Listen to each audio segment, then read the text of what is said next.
사랑하는 우리 드림교회 형제자매님들, 반갑습니다. 잘 오셨습니다. 또 실시간으로 참여하시는 우리 드림교회 형제자매님들도 반갑습니다. 우리 목사님 여기 불 좀 켜주시겠어요? 이렇게 나와서 또 일주일마다 이렇게 예배를 드리는 우리 성도님들의 마음이 어떤지 잘 모르겠어요. 저는 예배를 드릴 때가 참 더 소중하고 또 저의 영적인 삶이 이렇게 한 번 더 고양되는 것을 많이 느낍니다. 제가 오늘 처음으로 우리 어린이 예배를 드렸는데요, 너무 힘들더라고요. 아이들 처음으로 한 20몇 년 만에 유치부 설교를 했는데 참 힘들고 어렵지만 또 그것도 예배니까, 예배를 드리고 나니까 힘이 나더라고요. 그래서 오늘 제가 이렇게 말씀 전할 때 다른 때보다 더 말씀을 잘 전할 수 있을 것 같아요. 왜냐하면 저는 이미 아이들과 함께 예배를 드리고 난 다음에 또 예배를 드리니까 좀 그런 안도감이 저에게 생기는 것 같아요. 예배를 나올 때 우리 실시간으로 드리든지 아니면 현장에 와서 예배당에서 예배를 드리든지 우리 마음이 하나님의 마음을 사로잡으려고 애를 쓰면, 하나님의 메시지를 받으려고 애를 쓰면, 하나님의 은혜를 받으려고 애를 쓰면 하나님께서 분명히 우리에게 은혜를 베풀어 주시고 우리에게 말씀해 주실 것을 믿고 우리 함께 말씀드렸으면 좋겠습니다. 지난 주간에 저는 가장 친한 친구와 이렇게 전화 통화를 했습니다. 저의 친한 친구가 대학 때부터 친구니까 굉장히 오래됐죠. 이 친구가 많은 이야기를 이렇게 얘기하다가 자기가 만난 어떤 목사님에 대해서 이야기를 했습니다. 그 목사님이 저의 친구에게 이야기하기를, 나는 지금까지 한 번도 죄를 지은 적도 없고 그리고 남에게 잘못한 적이 없다, 이렇게 말씀하셨다는 거예요. 우리 형제자매님들은 어떻게 생각하세요? 목사이기 전에 저는 참 이해가 되지 않더라고요. 왜냐하면 사람은요, 실수하게 되어 있거든요. 사람은 잘못하게 되어 있습니다. 여러분, 예를 들면 우리는 부모로서 얼마나 우리 자녀들에게 잘못합니까? 아이들에게 화내고 짜증내고 그럴 때가 얼마나 많아요. 또 우리가 모두 누군가의 자녀이잖아요. 자녀로서 우리가 부모님들에게 얼마나 불효하고 얼마나 잘못을 많이 합니까? 우리는 솔직하게 얘기하면, 저도 포함해서요, 정말 가까운 사람서부터 아주 멀리 있는 사람들까지 우리에게는 상처를 주면서 살아갑니다. 정말 우리가 뭐가 잘못돼 가지고 이렇게 사람들에게 상처를 주며 살까요? 아니면 나는 좀 그렇다고 치더라도 다른 사람들은 왜 뭐가 잘못되어서 우리에게 상처를 주고 영혼에게 아픔을 주는 것일까요? 제가 이 세상에 살면서 우리가 무엇 때문에 이렇게 상처를 받는가 이렇게 생각해 보니까 정말 우리는 무례한 사람 때문에 상처를 받습니다. 우리는 정직하지 않은 사람들 때문에 상처를 받아요. 또 우리는 사랑을 배신하는 사람들 때문에 상처를 받습니다. 우리는 폭력 때문에 상처를 받습니다. 또 우리는, 어떤 분들은 정말 폭력으로 행사하셔서 마음의 상처와 육신의 상처를 받기도 합니다. 우리가 받는 상처는 정말 기록할 수 없을 만큼 엄청나게 많이 있습니다. 우리들은 상처를 주고 상처를 받는 사람들입니다. 우리는 어떤 사람이 굉장히 착한 사람이지만 또 어떤 사람에게는 아주 나쁜 사람입니다. 왜 우리가 이렇게 상처를 주고받으면서 살게 되었을까요? 그 답은 성경에서 답을 하기를, 하나님과 나의 관계가 잘못되어서 그렇다라고 우리에게 가르쳐주고 있습니다. 창세기 3장의 말씀에 보면 아담과 하와가 선악을 먹는 이야기가 나옵니다. 하나님께서 아담을 창조하시고 난 후에 이 에덴 동산의 모든 실과는 다 먹을 수 있지만 중앙에 있는 선악과는 먹지 못하도록 하셨습니다. 그런데 뱀이 아담과 하와를 꼬셔서 선악과를 먹고 말았습니다. 아담은 타락을 했고 이 세상 가운데 죄가 들어왔어요. 또 하나님은 아담에게 이렇게 얘기했어요. 너가 선악과를 먹는 날에는 정말 죽는다. 그러나 하나님은 아담을 죽여함에도 불구하고 아담에게 은혜를 베푸셔서 그들을 살려 주셨습니다. 아담이 선악과를 먹은 것은 또 아담과 하와의 관계에 죄를 지은 것이고, 또 죄를 지은 것은 하나님과 아담의 관계가 깨진 것을 뜻합니다. 그래서 아담 이후의 모든 사람들은 죄를 짓고 살아가게 되었어요. 저와 형제자매님들이 다른 사람에게 상처를 주고 상처를 받으며 살아갈 수밖에 없게 되었다는 것입니다. 우리는 죄 가운데 살고요, 서로 상처를 주는데 너무 익숙합니다. 그로 인간은 자신들을 위해서, 나를 위해서 이기적으로 죄를 짓는 사람들이 되었어요. 죄인된 사람을 향한 하나님의 계획은 무엇일까? 여러분, 창세기를 읽어보면요, 죄가 들어오기 이전과 이후의 세상은 완전히 다릅니다. 가인은요, 동생을 죽였어요. 노아는 술을 취해서 자신의 나체된 모습을 자녀들에게 보여주었어요. 롯은 근친상간을 했습니다. 하나님 없는 세상, 죄가 들어온 세상은 인간의 타락과 인간의 삶이 고통 가운데 살게 되었어요. 우리가 이제 매일 뉴스를 보잖아요. 뭐 코로나 바이러스 뭐 숫자가 증가한다 뭐 이런 뉴스도 보지만, 정말 우리 뉴스에 보면 매일매일 빠지지 않고 일어나는 게 뭐예요? 살인 사건. 누군가 누구를 죽이고 있는 거죠. 폭력 사건, 성적인 타락, 뭐 이런 것들은 정말 너무 많이 일어나고 있어요. 그런데 기적적인 일은 우리가 그런 세상 속에서 아무 문제 없이 살고 있다는 거예요. 그러나 우리 하나님 아버지는, 우리 하나님은 이 세상에 살아가는 우리들의 삶의 모습을 보고 어떠실까요? 하나님은 우리를 처음에 창조하셨을 때 우리들이 에덴 동산에서 행복하게 살도록 우리를 창조해 주셨어요. 그런데 죄를 짓고 난 후에 사람들의 인생들이 바뀌었어요. 죄를 지으면서 살아가고 있어요. 죄를 지으면, 이 귀신 때문에 내가 죄를 지으면 정말 좋은 일이 나한테 일어나야 되는데 그게 아니라 죄를 지으면 지을수록 고통 가운데 빠져서 사는 인생들의 모습을 보고 하나님은 가슴이 아프고 가슴이 찢어졌어요. 왜냐하면 하나님은 우리의 아버지이잖아요. 우리들 자녀가 있으신 우리 부모님들은 자녀들을 생각해 보세요. 자녀들이 고통 가운데 살 때 우리 부모님들의 마음이 어떻습니까? 부모님의 마음이 찢어지죠. 그래서 하나님은 아브라함을 부르셔서 온 세상을 구원할 계획을 하셨어요. 아브라함의 후손들이 이집트의 노예로 잡혀서 노역과 학대를 받을 때에도 하나님은 그것을 보시고 모세를 부르시고 그 백성들을 구원하여 주셨어요. 이스라엘 백성이 출애굽하면서 이렇게 생긴 절기가 있는데 그게 바로 유월절이에요. 이집트 왕 바로가 하나님께 계속 불순종하니까 하나님께서 심판을 내리려고 하고 계세요.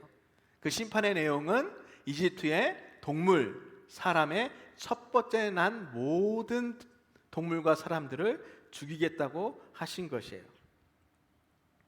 그런데 그때 이스라엘 백성들은 어떻게 했어요? 양고기를 잡아서 먹고 양의 피를 문설주에다 발랐어요. 현관문에 이렇게 발랐어요. 빨갛게. 그날 밤 하나님의 심판이 이집트 백성에게 다 임했지만 양의 피를 문설주에 바른 이스라엘 백성들은 하나님의 심판을 모면했어요. 그래서 영어로 유월절이 pass over, 건너갔다라는 의미예요. 피, 구약 성경에서는 피와 죄의 관계를 끊임없이 밀접하게 연결시키고 있어요. 오늘 우리가 함께 나눌 말씀도요, 이 피와 관계된 말씀이에요. 출애굽기 29장 10절에서 14절 말씀인데 우리 함께 보겠습니다. 5절밖에 안 되니까 우리 함께 읽도록 하겠습니다. 너는 수 송아지를 회막 앞으로 끌어오고 아론과 그의 아들들은 그 송아지 머리에 안수할지며 너는 회막문 여호와 앞에서 그 송아지를 잡고 그 피를 내 손가락으로 제단불에 바르고 그 피 전부를 제단 밑에 쏟을지며 내장에 덮인 모든 기름과 간 위에 있는 꺼풀과 두 콩팥과 그 위에 기름을 가져다가 제단 위에 불 사르고 그 수소의 고기와 가죽과 똥을 짐 밖에서 불사르라. 이는 속죄제니라. 아멘. 수고하셨습니다. 무슨 말인지도 잘 모르는데 여러분 잘 읽어주셨죠?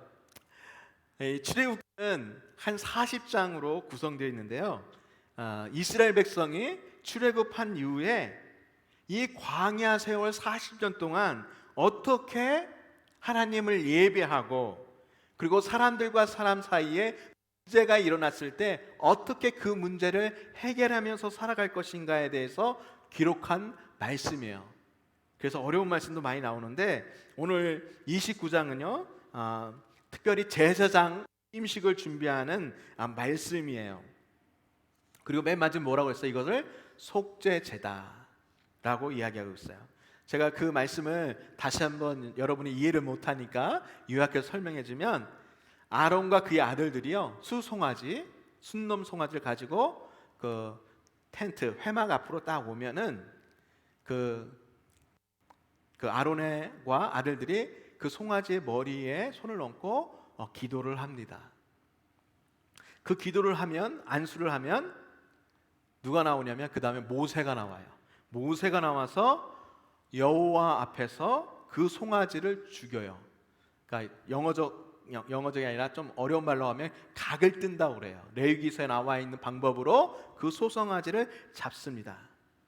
그래서 피를 네 손가락에 찍어서 그 제단에 보면 사각형인데 그 네 모서리에 뿔이 있어요. 그 뿔에 피를 바르고 그 피는 제단 밑이 있는데 그 밑에 피를 다 쏟아 붓습니다. 왜냐하면 제단 위는 지금 불이 있으니까 그 피를 다 쏟으면 그 제단 불이 꺼지잖아요. 밑에다 다 붓고 그리고 내장과 기름은 제단 위에다 놔서 불로 태워서 하나님께 향기로 드렸어요. 그리고 좀 나쁜 고기와 그 다음에 가죽, 똥은 이스라엘 12지파가 이렇게 같이 지내고 있는 천막 바깥으로 내가서 불살랐어요. 지금 뭐 이렇게 속죄제라고 하는 그런 것을 설명해주고 있는데, 구약에 수많은 제가 나오잖아요. 제사가 나오잖아요. 그렇지만 이게 속죄제, 가장 중요한 제사 중에 하나예요. 이게 무슨 것을 의미하냐면 피로 죄를 씻는다라는 개념이 바로 이 속죄의 개념에 들어가 있어요. 이거 좀 어려운 말일 수 있는데 여러분 한번 생각해 보세요. 6월절에 이스라엘 백성들이 양을 잡아서 피를 문주방에 현관에 칠했습니다. 그래서 하나님은 이집트 백성들은 심판을 했고 이스라엘 백성에는 심판하지 않았어요. 왜 그럴까요? 그 이유는 이스라엘 백성이 죄가 없어서가 아니에요. 죄가 없어서가 아니라 그들의 양의 피를 흘림으로 대신하였기 때문에 그들을 넘어가 준 겁니다. 우리들은 어떻게 죄를 씻김을 받았어요? 우리는 예수님의 보혈로 죄 씻음을 받았어요. 우리들이 예수님 믿어서 예수님의 말씀에 잘 순종해서 우리가 죄의 문제를 해결한 게 아니에요. 우리들이 착한 일을 해서 우리의 죄의 문제를 해결한 게 아니에요. 죄를 해결한 유일한 길은 예수님이 우리의 죄를 위해서 돌아가셨을 때, 피를 흘려셨을 때 우리는 그 죄의 씻음을 받는 거죠. 히브리서 9장 22절에서 이렇게 말씀하고 있어요. 율법을 따라 거의 모든 물건이 피로써 정결하게 되나니 피 흘림이 없은즉 사함이 없느니라. 구약에서 계속해서 말하고 있어요. 아담이 죄를 지었을 때 어떻게 했어요? 가죽 옷을 입혔죠. 그 무슨 가죽이에요? 동물의 가죽이에요. 피가 나오잖아요. 예수님이 출애굽할 때도 양의 피에 문서줄을 발라서 그들이 구원을 받았어요. 뭐가 들어갔어요? 피가 들어갔어요. 제사를 드릴 때 오늘 피가 또 들어갔어요. 이 모든 구약에 나와 있는 피가 누구를 가리키고 있는 것인가요? 바로 예수님을 가리키고 있는 거예요. 하나님의 어린 양 예수님이 십자가에서 우리를 달려 돌아가실 때 그것을 가리키기 위해서 피가 계속 등장하는 거예요. 히브리서 9장 13절에서 14절 말씀 한번 제가 읽어드리겠습니다. 염소와 황소의 피와 및 암송아지의 죄를 부정한 자에게 뿌려 그 육체를 정결하게 하여 거룩하게 하거든. 그러니까 동물로 했을 때 사람들이 거룩해졌다는 거죠. 죄의 씻김 받았다는 거죠. 하물며 영원하신 성령으로 말미암아 흠없는 자기를 하나님께 드린 그리스도의 피가 어찌 너희 양심을 죽은 행실에서 깨끗하게 하고 살아계신 하나님을 섬기게 하지 못하겠느냐. 아멘. 동물의 제사보다 예수 그리스도의 보혈의 피가 훨씬 더 효과가 있고 훨씬 더 중요하다라고 우리에게 말씀해 주시는 거예요. 우리 사랑하는 드림교회 성도님들, 왜 하나님은 죄를 심판하셔야 하나요? 죄를 심판 안 하시면 정말 좋을 것 같은데 왜 예수님은, 하나님은 우리의 죄를 심판하실까요? 지금 제가 여러분에게 말했던 속죄라는 단어, 죄라는 단어, 이런 건 굉장히 어려운 주제지만 우리가 예수님을 믿는 사람들은 꼭 알아야 합니다. 이걸 알면 구약을 읽을 때 더 여러분이 쉽게 이해할 수 있습니다. 제가 말씀을 주면서 이렇게 생각했어요. 한국에서 유명 강고의 카피인데 정말 하나님께서 묻지도 않고 따지지도 않고 그냥 무조건 용서해 주시면 얼마나 좋을까? 여러분, 그럼 얼마나 좋겠어요? 그런데 이렇게 하나님은 간단하게 용서해 주시면 될 텐데 왜 이렇게 복잡하게 피를 계속 흘리면서 죄를 용서해 주시는 걸까?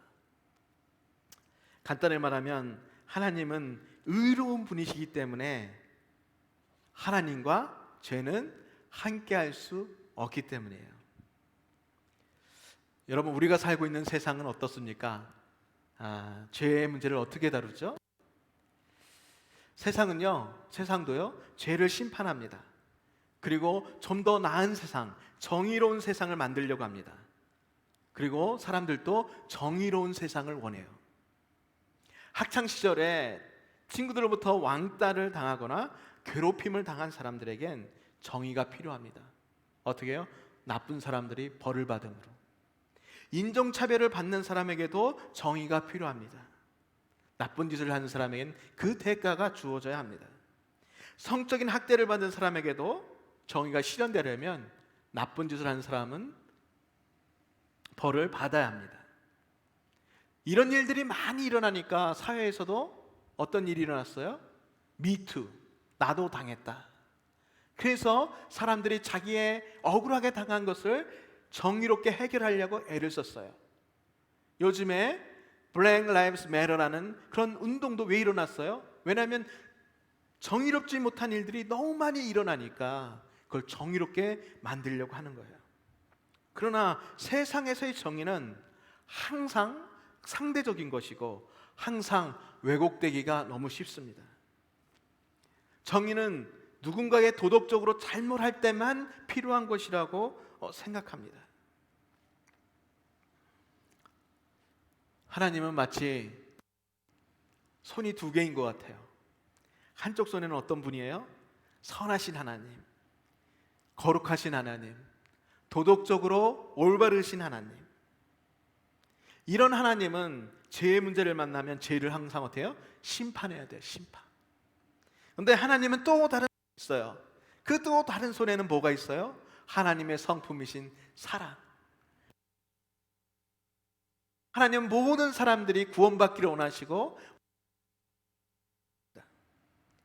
마치 하나님이 딜레마에 빠지신 것 같아요. 오른손을 쓸 수도 없고 왼손을 쓸 수도 없고, 심판 없이 용서할 수도 없고 심판만 할 수도 없고, 이런 딜레마에 빠진 거예요. 하나님이 얼마나 고민했겠어요. 어떻게 하면 저 불쌍한 영혼들을 구원할 수 있을까? 그래서 하나님이 고민 끝에 죄의 문제의 해결책으로 자기에게 하나밖에 없는 독생자 예수를 이 세상에 보내서 이 세상의 사람들이 당해야 될 죄의 문제를 예수님이 십자가를 지고 죽게 하셨어요. 우리의 죄 때문에 예수님이 예수님이 우리를 용서해 주기 위해 자신의 아들을 십자가에 내어드린 거예요. 왜 하나님은 이런 일을 하실까? 우리는 나의 자녀들을 아프게 할 수 없는데 어떻게 생명을 앗아가면서 자기의 아들을 우리의 죄를 위해서 놔두셨을까? 하나님은 우리를 너무너무 사랑하셨기 때문입니다. 로마서 5장 8절에 보면 우리가 아직 죄인 되었을 때에 그리스도께서 우리를 위하여 죽으심으로 우리에게 우리에 대한 우리에 대한 자기의 사랑을 확증하셨느니라. 아멘. 하나님의 사랑, 말로만 하신 게 아니라 자기 아들을 죽임으로 그 사랑을 보여주셨어요.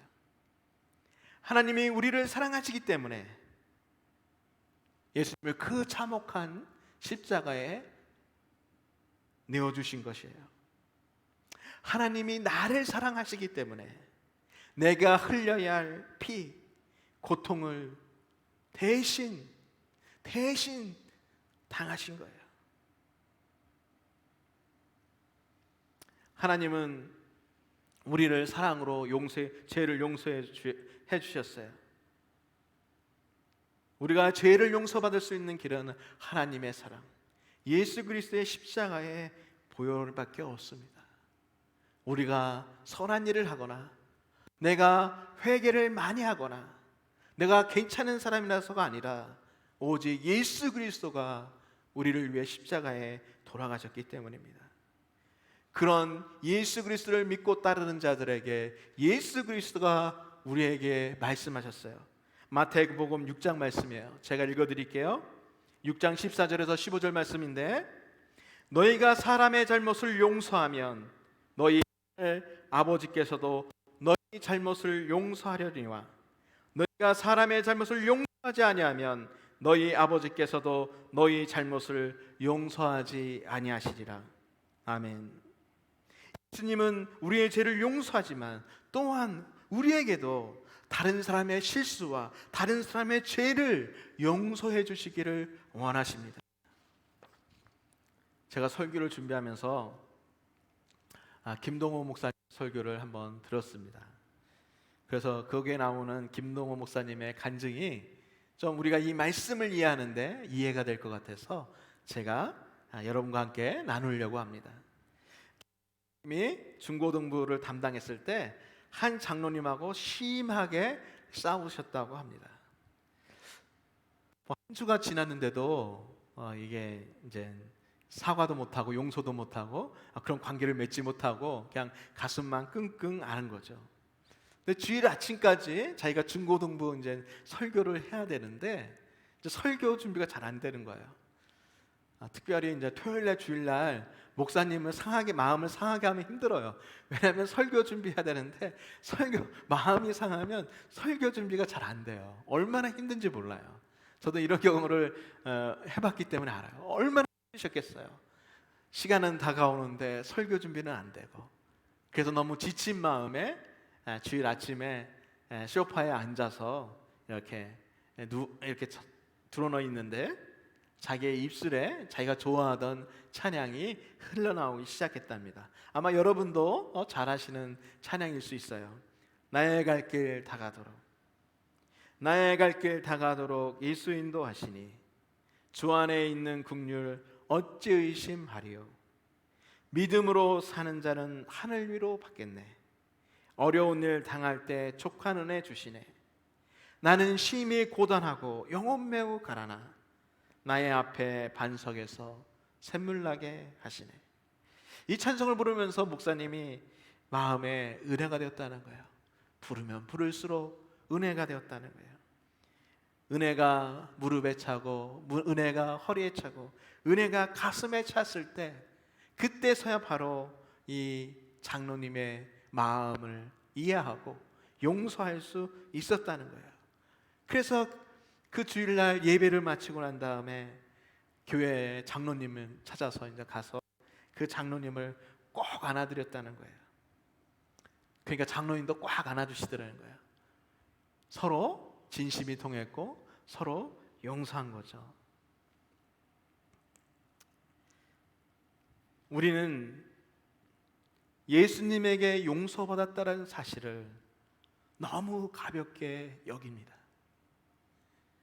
예수님이 나의 죄를 위해서 십자가를 지셨다는 것을 너무 가볍게 여길 때가 너무 많이 있습니다.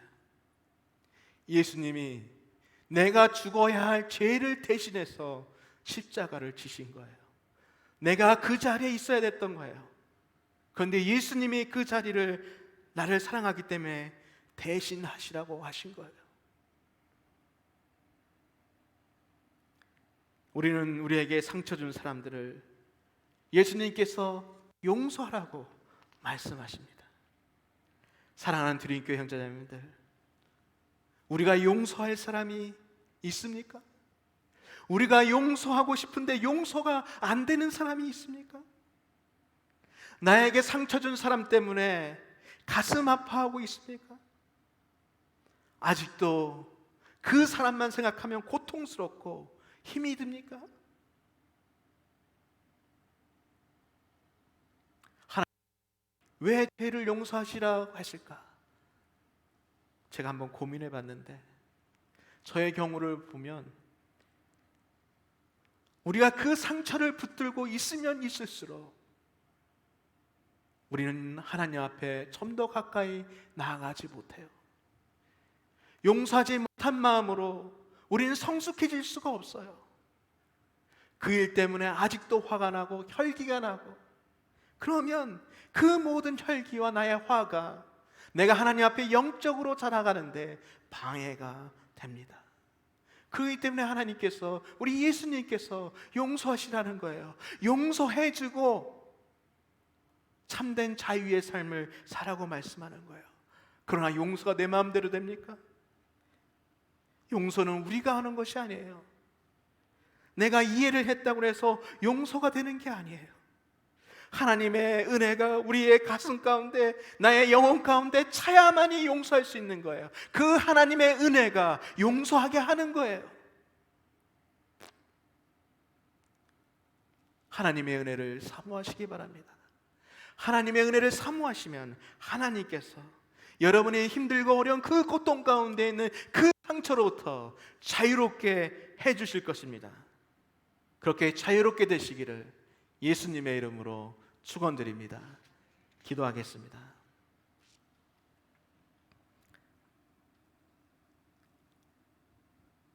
사랑과 은혜가 풍성하신 주님, 예수님이 나를 위해 십자가에 달려 돌아가셨다는 그 사실을 가벼이 여기고 하나님의 그 큰 사랑을 이해를 못하는 저희들을 용서하여 주시고 저희들이 얼마나 큰 사랑을 예수님으로부터 받았는지 깨달을 수 있도록 인도하여 주시옵소서.